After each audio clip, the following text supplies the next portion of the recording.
Johnny Garage here on a different type of project. I am working on a 2013 Subaru Outback. I owned this for a long time. Bought it new in 2013 and we love the car, but we've been experiencing some overheating issues. I bought a new radiator for it, as you can see right there, and I'm midway through pulling out the old one. But the purpose of this video is to show you what I have found on the old radiator.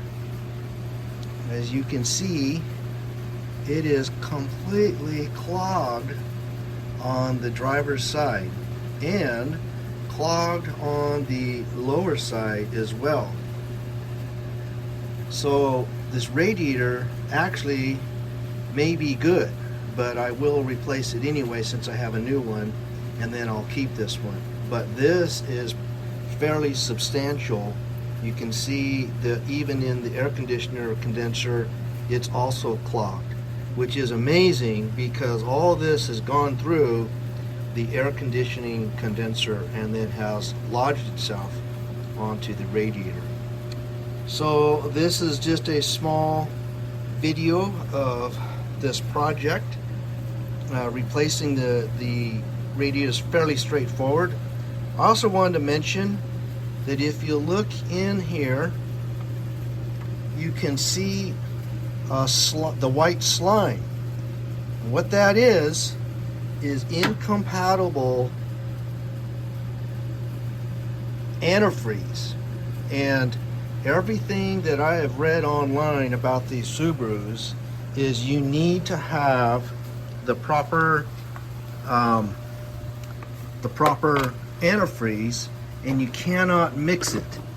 I also have in the radiator, you can see the slime buildup, and what I think that is me over the years adding just a little here, a little there of the green type of antifreeze, which is a no-no.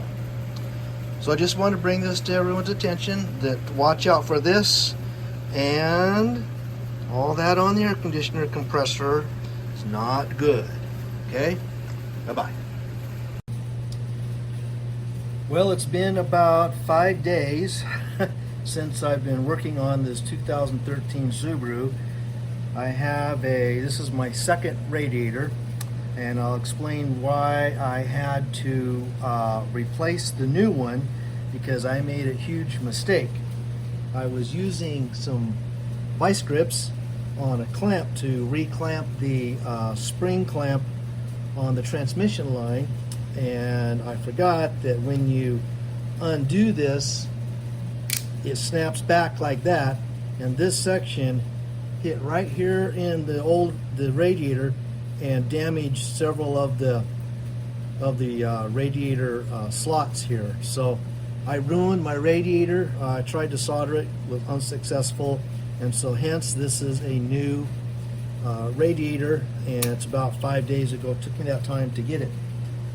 Also, if you'll notice, I have this foam on here, and I have a foam on the upper section as well, because that's the way the old one came out, and so I'm going to put it in just like that. Also, for added protection, I cut this piece of cardboard out so that I can work on this side of the radiator, putting my fans on, hooking up some hose clamps and that sort of thing to protect my radiator before so that I don't damage it again. So as you can see, I just now hit it again. I'm glad the cardboard was there. So anyway, it's important to make sure that you line these tabs up with the radiator.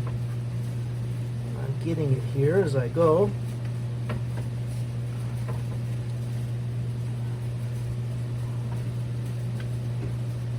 Looks like I have one in. I'm going to get the other one in.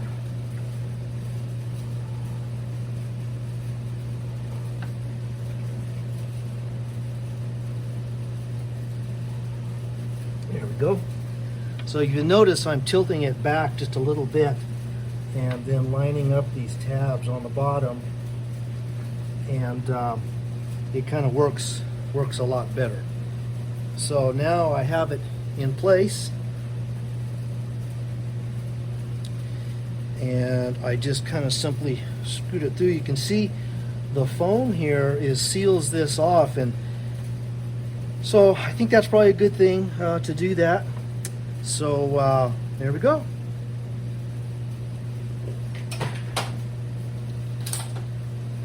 And then of course you have these that mount onto the radiator here.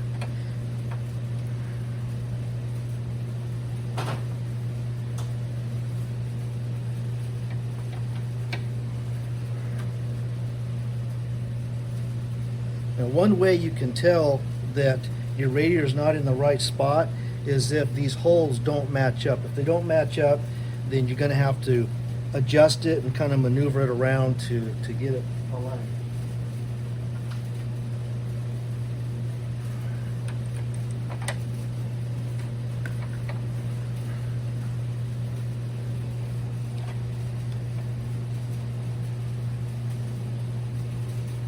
Okay.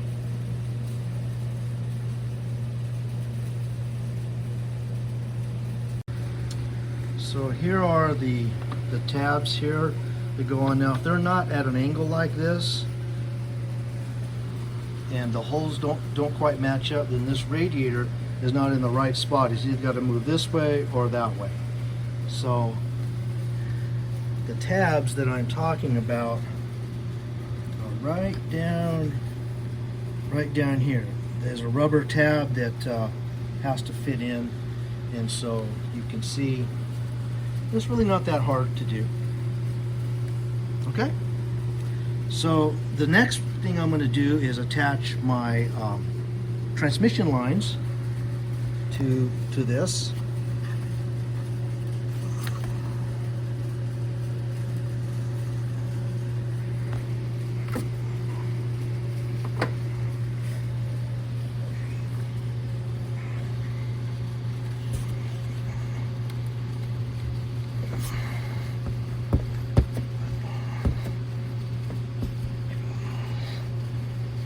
That's the long one. And then also down in here is a slot where the transmission line has to sit in, has to rest, has to sit into it.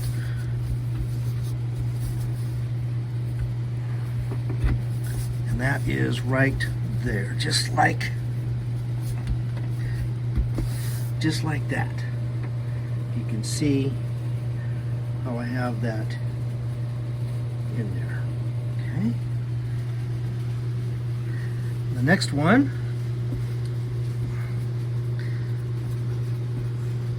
is going to be this one here.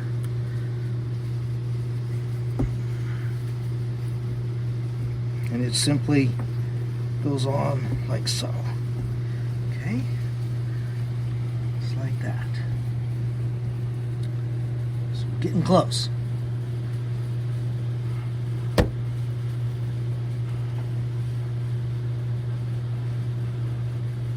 Now before I forget, I better grab some pliers and put those clamps back on. And this is how I hurt my radiator. I had that vice grips right down here on the spring clamp, and when I released it, it hit the radiator and damaged it. But you can see I got this cardboard on here to help me out.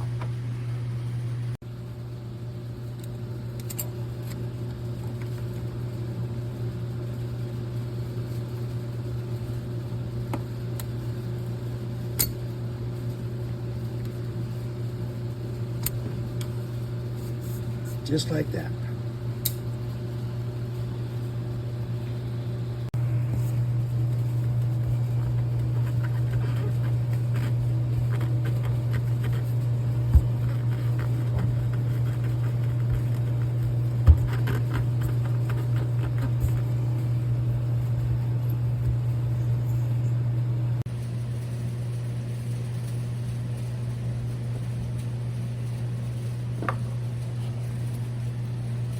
make sure you connect the electrical when you get down there.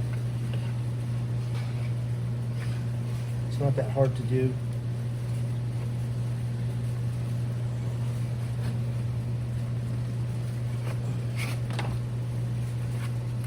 And you can see how the cardboard has really added some protection for me here. So, but it looks like, so I have these in place.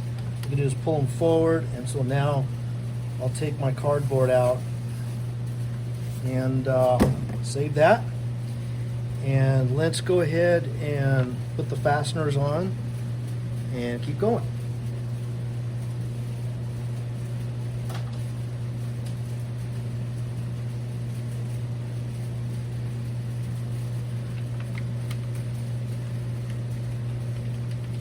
These are 10 millimeter. You don't need them to have them very tight.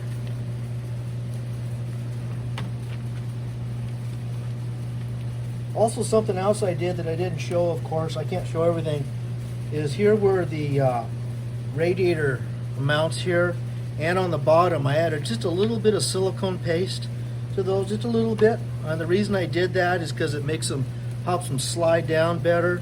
And if there's any chance of a rattle or so forth, I want to take care of it now.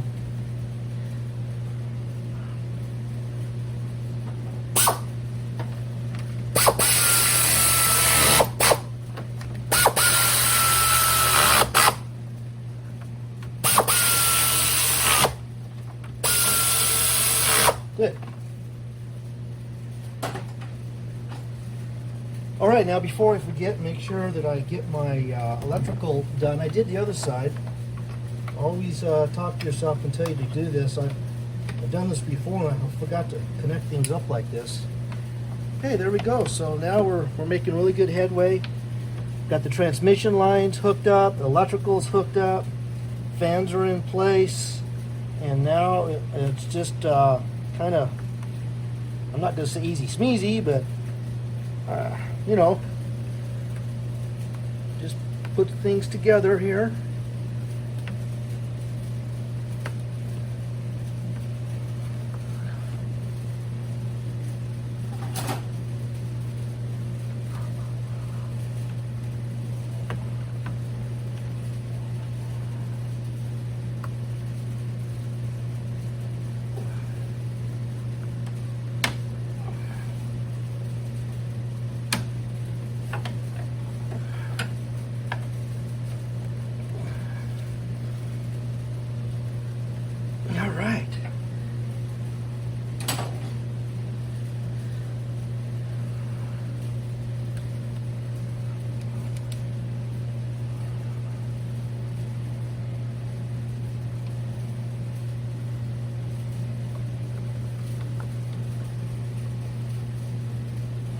Feels good, looks good.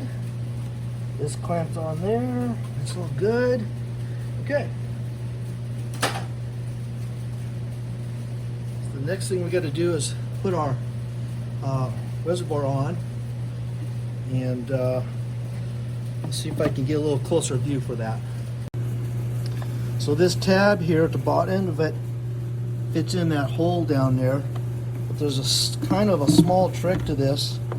I wouldn't call it a trick, but this thing is more of a snap in place. There we go, I got the bottom.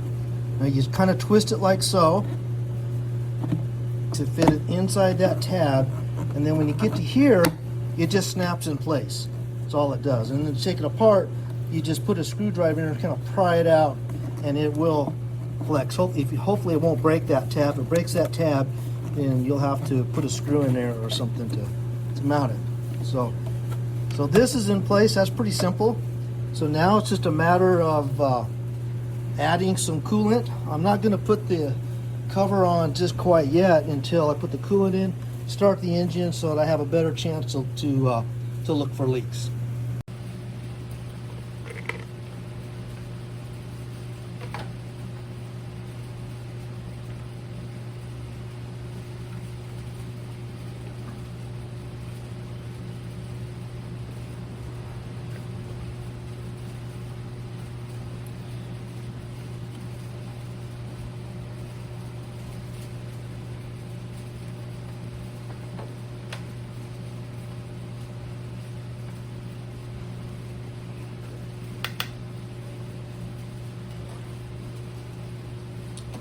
Okay, I'm using what Subaru has suggested.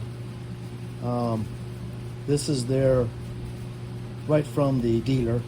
It's about $28 a gallon. Pretty pricey stuff. You don't add water with it. It's already pre-mixed, but this is what they suggest, and that's what I want to go with. So there's a lot of chemistry involved, I suppose, that I don't understand. So we're just going to do what they suggest and kind of take it from there.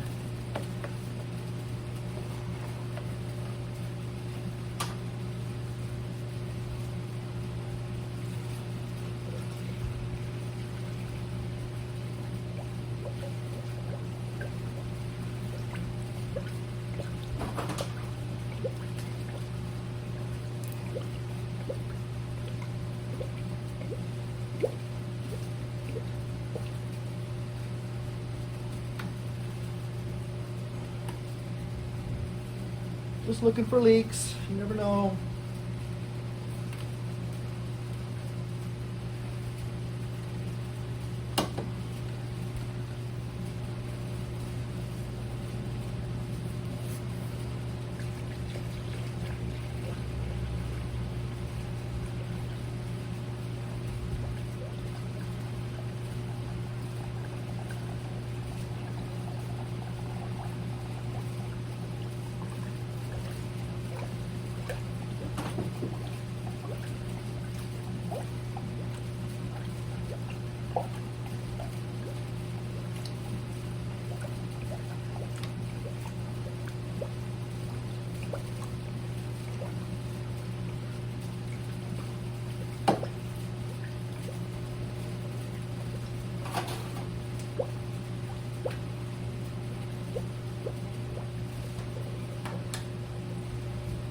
All right, I'm going to go ahead and start it and get the water pump going and let it burp and add some more. It's going to idle high because the engine thinks it's really cold.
All right, it's idling down.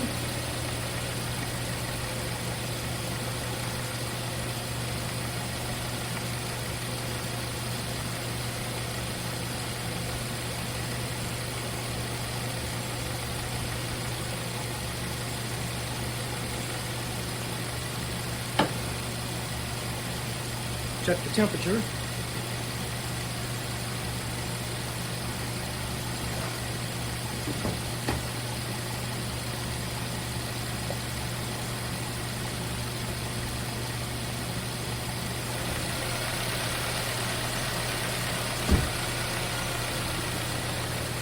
Okay, I just turned the air conditioner on, and we're going to see if the fans come on. There we go. This came on, so that's always a good sign.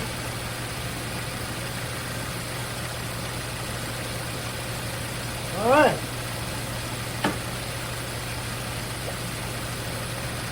Still burping.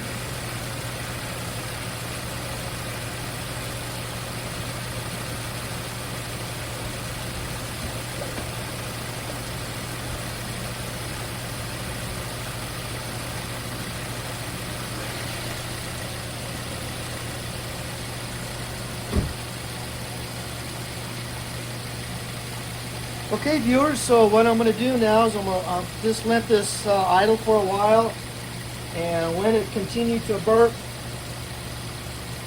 and my next step is I'll just show you. I'll be putting this on.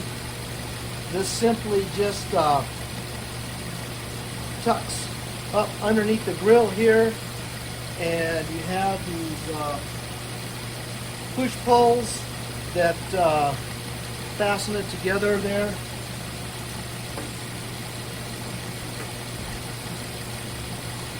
And then of course I will have my my air box spoiler that'll go on right there. Other than that, I think this job is done, and it looks like I have success. I don't see any leaks. That's important. Okay.